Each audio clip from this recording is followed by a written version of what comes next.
23, 24, 25,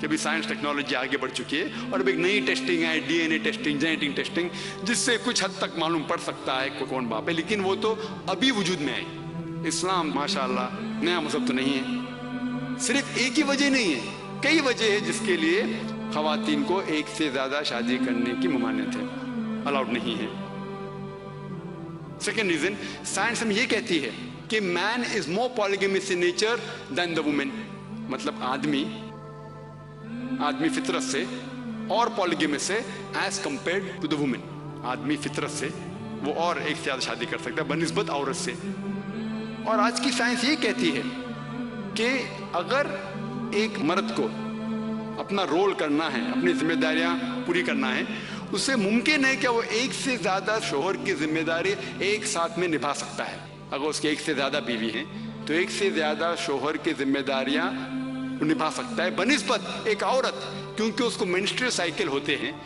there are mental changes going on especially in the menstrual period. جو حیض کی حالت میں جو مینسٹرل چینج ہوتے ہیں, اس سے ممکن ہی نہیں ہے کہ ایک سے زیادہ شوہر کی ذمہ داری وہ جھیل سکیں گے. اور آج سائنس یہ کہتی ہے, میڈیکل سائنس, کہ اگر ایک آدمی ہے اور اس کے کئی بیویاں ہیں اور ماشاءاللہ سب لوگ بھروسے مند ہیں اور اس کے باوجود کچھ پرابلم نہیں ہوئیں گے, لیکن جب ایک عورت ہوتی ہے اور اس کے ایک سے زیادہ شوہر ہے اور سب اگر ایماندار ہے, ایک عورت ہے جس کے ایک سے زیادہ شوہر ہے اور سب ایماندار ہے, آج کی سائنس یہ کہتی ہے اگر عورت کے ایک سے زیادہ ہم بستر ہے تو امیڈیٹلی سیکشولی ٹرانسمیٹڈ ڈیزیز پیدا ہوتے ہیں, وینرل ڈیزیز پیدا ہوتے ہیں. سائنس کہتی ہے جو ایک مرد کے ایک سے زیادہ بیوی ہے تو یہ نہیں ہوتا, یہ سائنس کہتی ہے.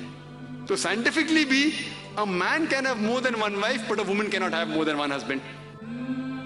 چھٹا سوال, چھٹی غلط فہمی ہے کہ اسلام خواتین کو اپنے حقوق نہیں دیتا, اسی لیے اسے حجاب میں رکھتا ہے.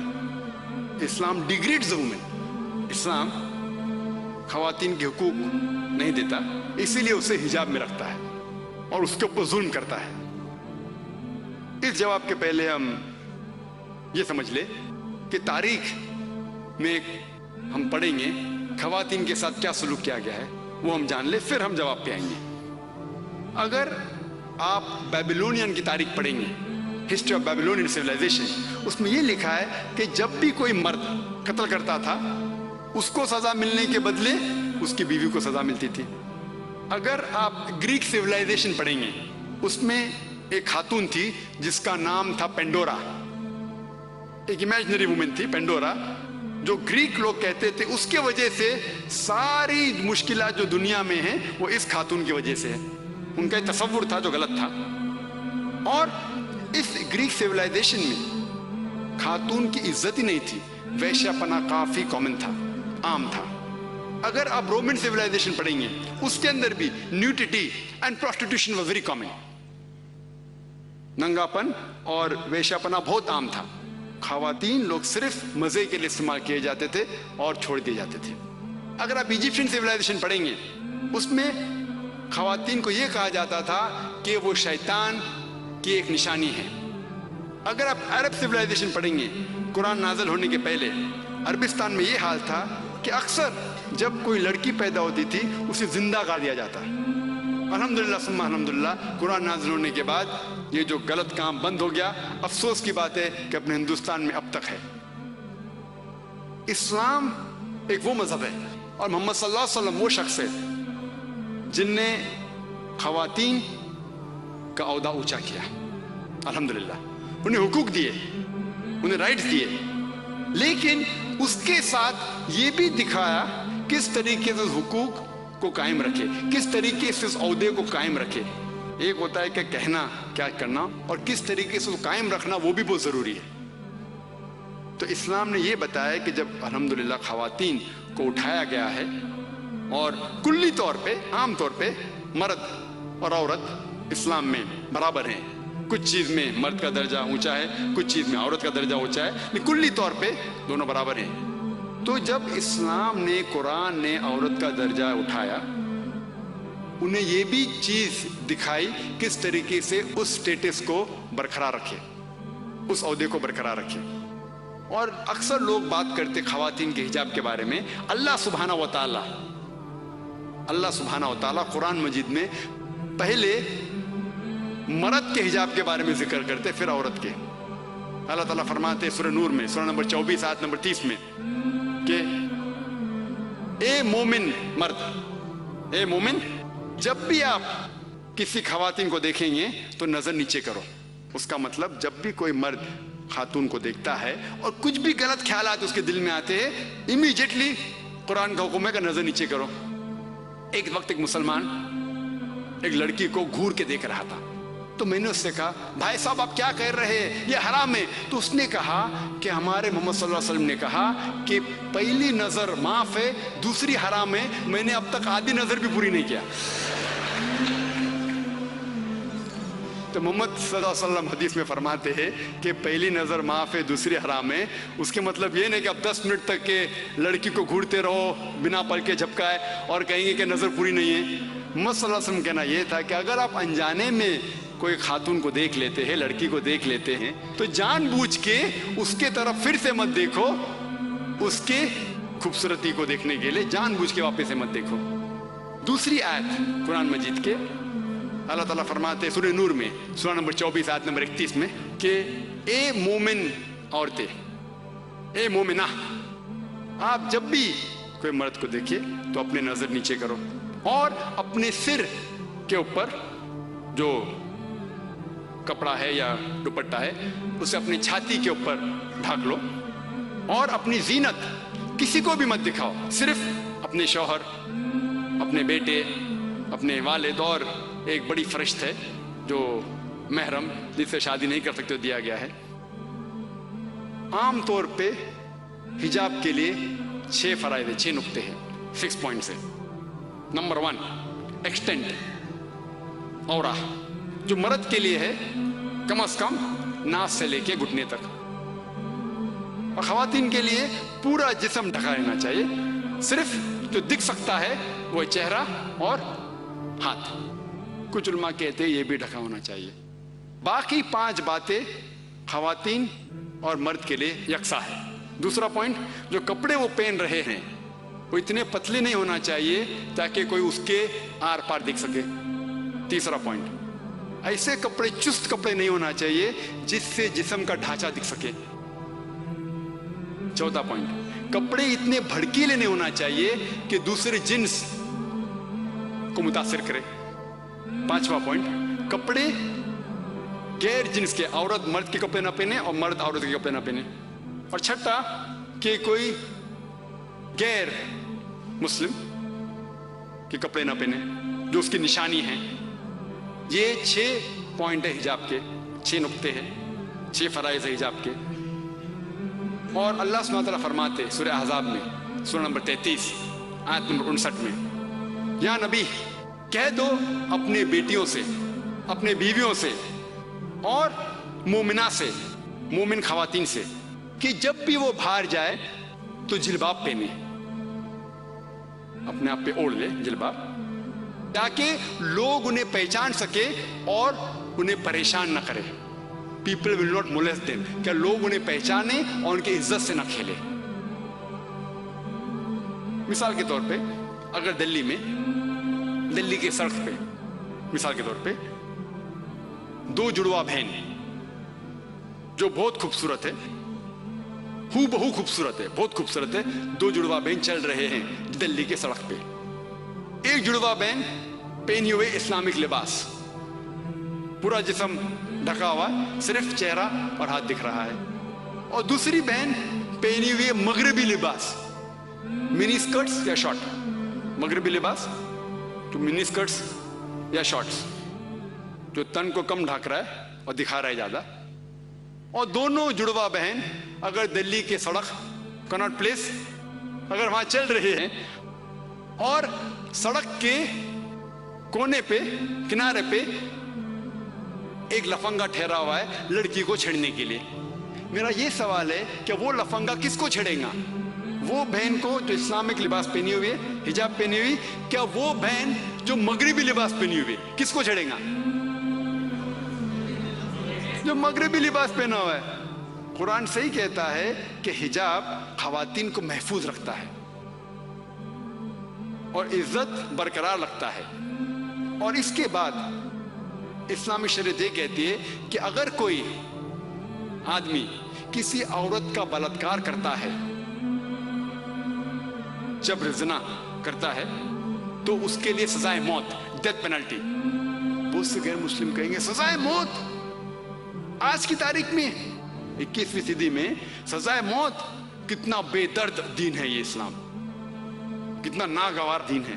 لیکن میں سوال پوچھا ہوں ہزاروں غیر مسلم سے، اب بھی پوچھ رہا ہوں کہ مثال کے طور پہ خدا نہ کرے کوئی آپ کی ماں یا آپ کی بہن کا بلاత్కాر کرتا ہے اور وہ بلاత్కాر کرنے والے کو آپ کے سامنے لایا جاتا ہے اور آپ کو جج بنایا جاتا ہے، آپ کیا سزا اسے دیں گے؟ اور 100% مجھے جواب یہ ملا کہ سارے غیر مسلم نے کہا کہ ہم اسے سزائے موت دیں گے. کچھ غیر مسلم نے یہ بھی کہا کہ ہم اسے تڑپا تڑپا کے ماریں گے.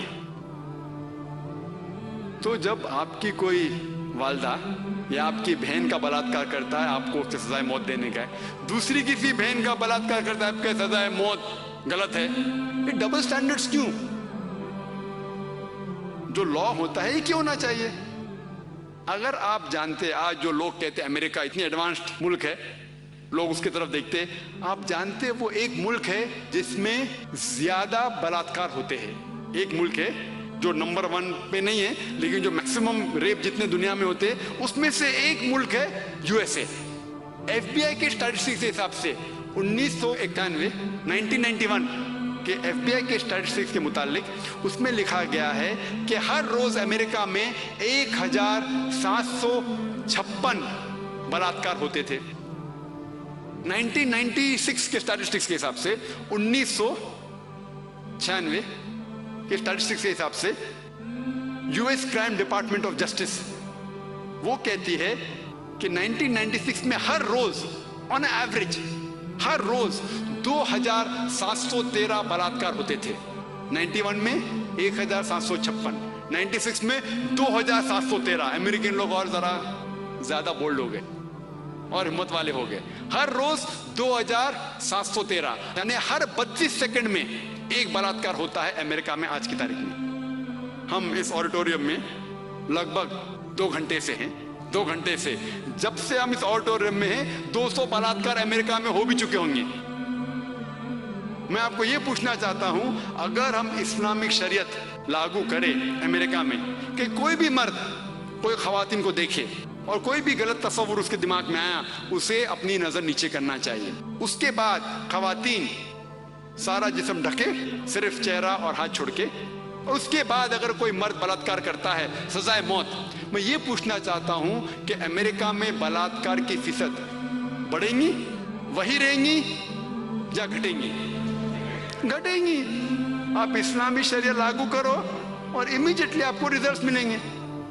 اور جو ایکس ہوم منسٹر تھے LK اڈوانی، ابھی نہیں ہیں، اس دیش کے ہوم منسٹر تھے، ان نے تجویز کی تھی، ان نے کہا تھا گورنمنٹ سے کہ بلاత్కాر کرنے والے کو ڈیتھ پینلٹی ملنی چاہیے. اور میں الحمدللہ انہیں کانگریچولیٹ کیا. LK اڈوانی جو ہوم منسٹر تھے، ابھی نہیں ہیں، ان نے کہا تھا چند سال پہلے کہ بلاత్కాر کرنے والوں کو سزائے موت ہونا چاہیے. اور میں ان کی اس بات پہ سہمت ہوں. باقی بات سے شاید سہمت نہیں ہوں، بٹ اس بات پہ تو سہمت ہوں. اور انشاءاللہ جو اگلے ہوم منسٹر آئیں گے وہ یہ کہیں گے کہ خواتین کو حجاب بھی پہننا پڑے گا انشاءاللہ. کئی غیر مسلم، خصوصاً ہمارے جو ہندو دوست تھے، وہ کہتے کہ اسلام بڑا بے درد مذہب ہے کیونکہ وہ گوشت کھانے کی اجازت دیتا ہے، اس لیے بے درد ہے. ایک جانور کے جان لینا کتنا بے درد ہے، گوشت کھانے کی اجازت دیتا ہے اس لیے بے درد ہے. پہلے میں یہ کہنا چاہتا ہوں کہ ایک مسلمان شدھ شاکاہاری ہو کے، پیور ویجیٹیرین ہو کے بھی اچھا مسلمان ہو سکتا ہے. گوشت کھانا ہمارے لیے فرض نہیں ہے. قرآن میں یا حدیث میں کہیں لکھا نہیں کہ گوشت کھانا فرض ہے. ایک مسلمان اچھا مسلمان شدھ شاکاہاری ہو کے، پیور ویجیٹیرین ہو کے بھی ہو سکتا ہے. لیکن اللہ تعالیٰ فرماتے ہیں سورہ مائدہ میں سورہ نمبر 5 آیت نمبر 1 میں کہ ہم نے آپ کو کھانے کے لیے سارے جانور جس کے 4 پیر ہے اس کی اجازت دی ہے، صرف جس کی ممانعت ہے. We have agreed that you can eat any four-footed animal with the exception named. یہ کہا گیا ہے سورہ نحل میں سورہ نمبر 16 آیت نمبر 5 میں بھی کہ کیٹل، بھیڑ بکری بنایا گیا ہے تاکہ آپ کے کام آئے اور آپ ان کا گوشت کھا سکے. یہ سورہ مومنون میں ذکر ہے سورہ نمبر 23 آیت نمبر 21 میں کہ آپ بھیڑ بکری کھا سکتے ہیں.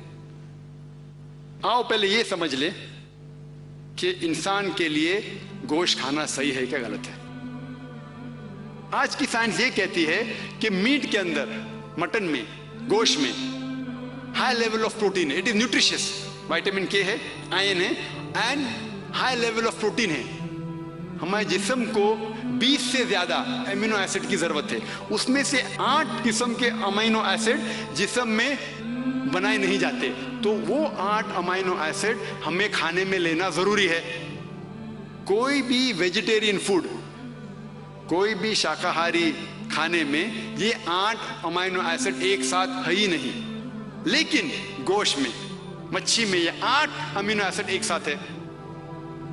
وہ الگ بات ہے کہ اگر ہم ڈفرینٹ ویجیٹیبلس کھائیں گے، فروٹس کھائیں گے تو شاید 8 ایک ساتھ میں ہو جائے. لیکن ایک ساتھ میں ایک ویجیٹیبل میں 8 امینو ایسڈ موجود ہی نہیں ہے.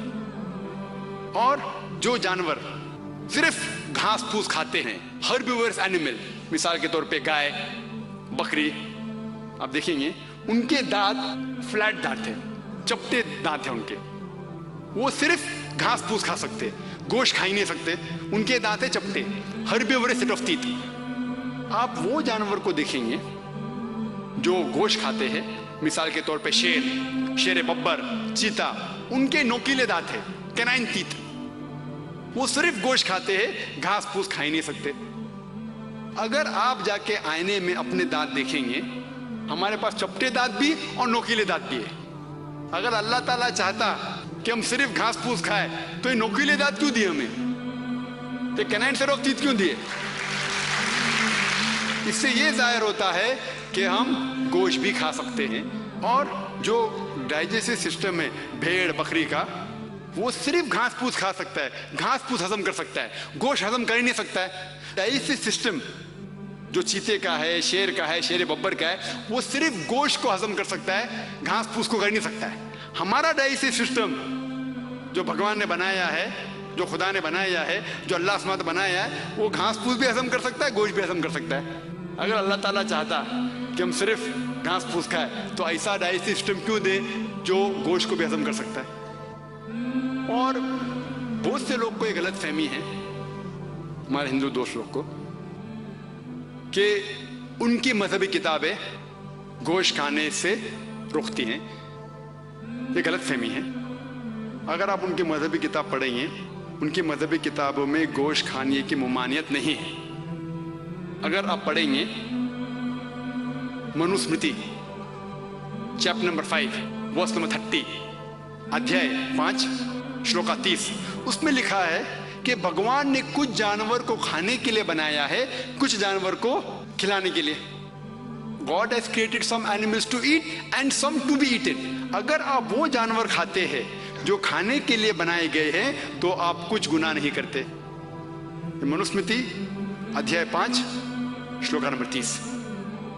آگے آپ پڑھیں گے منوسمرتی ادھیائے 5 شلوکا نمبر 31 میں کہا گیا ہے کہ اگر آپ وہ جانور کا قتل کرتے ہیں جو پوجا کے لیے بنائے گئے تو آپ کو کوئی گناہ نہیں ہے. منوسمرتی ادھیائے 5 چیپٹر 5 ورس نمبر 39 and 40، 39 اور 40، اس میں لکھا گیا ہے کہ اگر آپ سیکریفائز میں گوشت کھاتے ہیں، پوجا کے لیے گوشت کھاتے ہیں تو کوئی گناہ نہیں کر رہے. اور کئی ایسے حوالے ہیں رگ ویدا میں جہاں لکھا ہوا ہے کہ آپ بھینس کھا سکتے. کتنے حوالے ہیں رگ ویدا جلد نمبر 10. اور اگر آپ مہا بھارت پڑھیں گے انوشاسن پرو ادھیائے نمبر 88 جس کا ذکر منوسمرتی میں بھی ہے، بھیشم سے پوچھا جاتا ہے، یدھشٹر سب سے بڑے بھائی ہے، وہ بھیشم سے پوچھتے ہیں کہ یگنا میں، پوجا میں ہمیں کیا چیز دینا چاہیے تاکہ ہمارے پردادا خوش ہوں گے, ancestors will be happy. تو بھیشما جواب دیتے ہیں کہ اگر آپ بھاجی, پھل اور چاول دیں گے تو ہمارے پردادا 1 مہینے کے لیے خوش ہوں گے. اگر پھل بھاجی چاول دیں گے 1 مہینے کے لیے. اگر آپ مچھی دیں گے تو 2 مہینے کے لیے. اگر گوشت دیں گے تو 3 مہینے کے لیے. اگر خرگوش دیں گے تو 4 مہینے کے لیے. اگر بکری دیں گے تو 5 مہینے کے لیے. اگر سور دیں گے تو 6 مہینے کے لیے. اگر پرندہ دیں گے تو 7 مہینے کے لیے. ہرن دیں گے تو 8 مہینے کے لیے. یہ مینیو ہے, پورا لمبا ہے. آخر میں کہا جاتا ہے کہ اگر آپ بھینس دیں گے تو 11 مہینے کے لیے, اور اگر آپ گائے دیں گے تو 1 پورے سال کے لیے ہمارے پردادا خوش ہوئیں گے. اور اگر آپ رائنوسرس دیں گے تو ہمیشہ کے لیے خوش ہوئیں گے. تو اگر آپ ہندو مذہبی کتاب پڑھتے ہیں تو اس سے یہ معلوم پڑتا ہے کہ ہندو مذہبی کتاب کے اندر بھی گوشت کھانے کی ممانعت نہیں ہے. لیکن کیونکہ بہت سے لوگ دیگر مذاہب کی طرف جا رہے تھے, مثال کے طور پہ جینزم, اس لیے ان نے دوسری مذہب کی چیز کو اختیار کیا. اور اگر دیگر مذاہب سے پوچھیں گے کیوں آپ گوشت نہیں کھاتے, تو وہ کہتے ہیں کہ کسی کی جان لینا حرام ہے. جب آپ گوشت کھاتے ہیں تو جانور کی جان لیتے ہیں, اسی لیے حرام ہے. تو میں کہتا ہوں اگر ہم بنا کسی کی جان لیے اس دھرتی پہ جی سکے تو میں سب سے پہلا انسان ہوں گا. میں کہتا ہوں, کیونکہ میں ڈاکٹر ہوں, میں جانتا ہوں. میں ان سے کہتا ہوں کہ آج سائنس ایڈوانس ہو چکی ہے. یہ الگ بات ہے کہ پہلے لوگ سمجھتے تھے کہ پیڑ پودے میں جان نہیں ہے. آج سائنس ایڈوانس ہو چکی ہے, ہم جانتے ہیں کہ پیڑ پودے میں بھی جان ہے, پھل میں بھی جان ہے. تو آپ پھل اور پیڑ پودا کیوں کھاتے؟ تو ان کی لاجک, ان کی منطق ذرا بدل گئی. ابھی کہتے ہیں اچھا ہم جانتے ہیں کہ پیڑ کے اندر جان ہے, لیکن جو پیڑ پودا ہے ان کو درد محسوس نہیں ہوتا, جانور کو درد محسوس ہوتا ہے. اس سے جانور کھانا بڑا حرام ہے بنسبت بھاجی پالا کھانے سے. آج سائنس اور ترقی کر چکی ہے.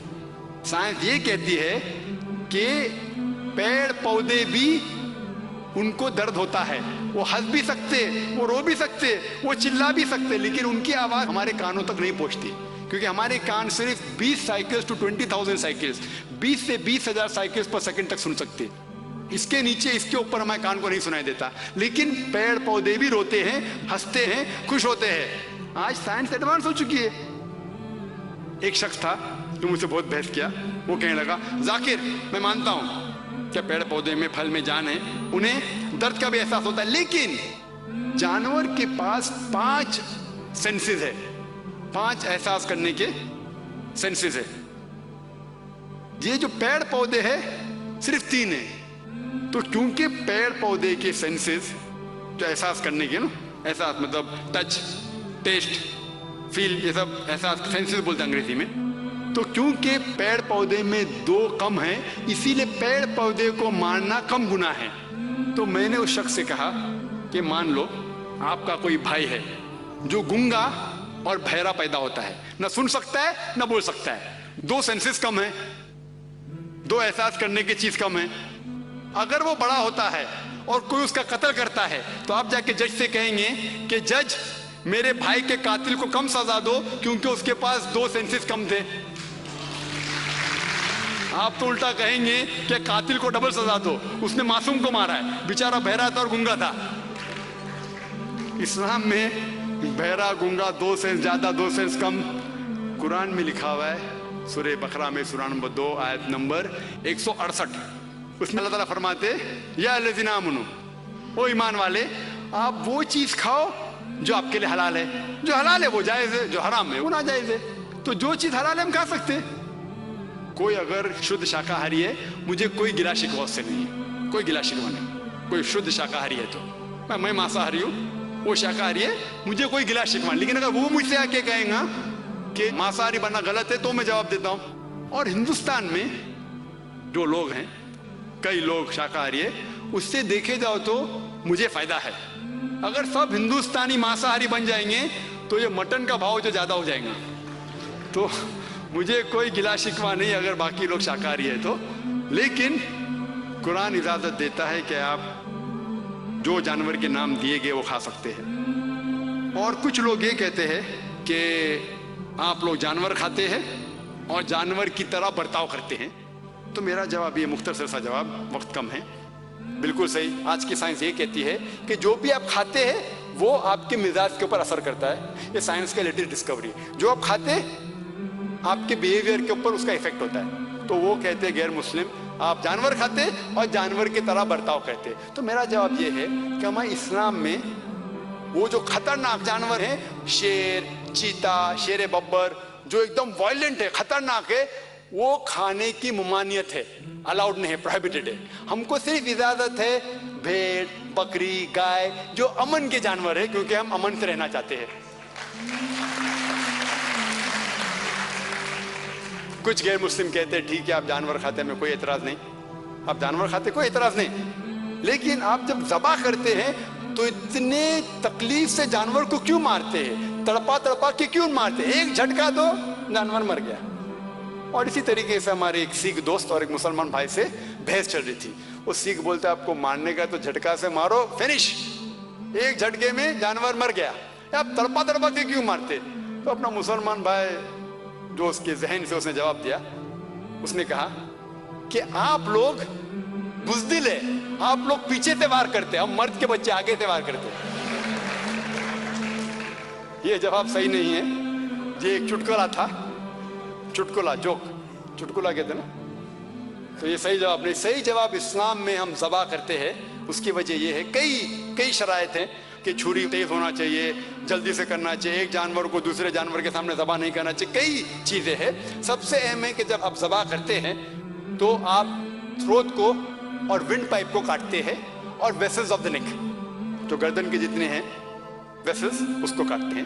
لیکن اسپائنل کارڈ کو، جو ریڑھ کی ہڈی ہے، اس کو آپ ہاتھ نہیں لگانا چاہیے، کیونکہ جب ہم ذبح کرتے ہیں ونڈ پائپ اور یہ گلے کو کاٹتے ہیں along with the vessels of the neck، heart pump کر رہا ہے بلڈ، دل ابھی تک چلتا ہے اور خون بہہ جاتا ہے. اگر ہم ریڑھ کی ہڈی اسپائنل کارڈ کو ڈیمیج کریں گے تو جو نرو جو دل کو جا رہی ہے وہ ڈیمیج ہو سکتی ہے. دیکھیں بھی کارڈیاک اریسٹ، دل بند ہو سکتا ہے. جب دل بند ہو جائے گا تو سارا خون جسم میں رہے گا. تو ایک ضروری چیز ہے کہ جب ہم ذبح کرتے ہیں تو یہ جو ونڈ پائپ کو کاٹتے، تھروٹ کو کاٹتے، ویسل کو کاٹتے، اور دل ابھی تک کے خون کو پمپ کر رہا ہے باہر. ہمارا مین مقصد ہے کہ خون جانور کے جسم سے باہر جائے. آج سائنس یہ کہتی ہے کہ خون is a good medium of germs and bacteria. خون کے اندر جراثیم رہتے ہیں، ٹاکسن رہتے ہیں، بہت سے بیماریاں رہتے ہیں. تو ہم سائنٹیفکلی اس خون کو بہنے دیتے ہیں. اور لوگ کو غلط تصور ہے کہ جب ذبح ہوتا ہے تو جانور تڑپ تڑپ کے مرتا ہے. حالانکہ جب ذبح ہوتا ہے تو جو خون کا ویسل جو دماغ کے اس بھاگ کو پہنچتا ہے جس سے درد کا احساس ہوتا ہے وہ بند ہو جاتا ہے. تو جانور سکون سے مرتا ہے، اس کو درد کا احساس نہیں ہوتا، کیونکہ خون جو دماغ کے حصے پہ جا رہا ہے جس سے درد کا احساس ہوتا ہے وہ بند ہو جاتا ہے. میں یہ جانتا ہوں کہ جانور تڑپ تڑپ کے مرتا ہے. وہ تڑپتا ہے درد کی وجہ سے نہیں، کیونکہ خون کم ہونے کی وجہ سے scientifically muscles contract and relax.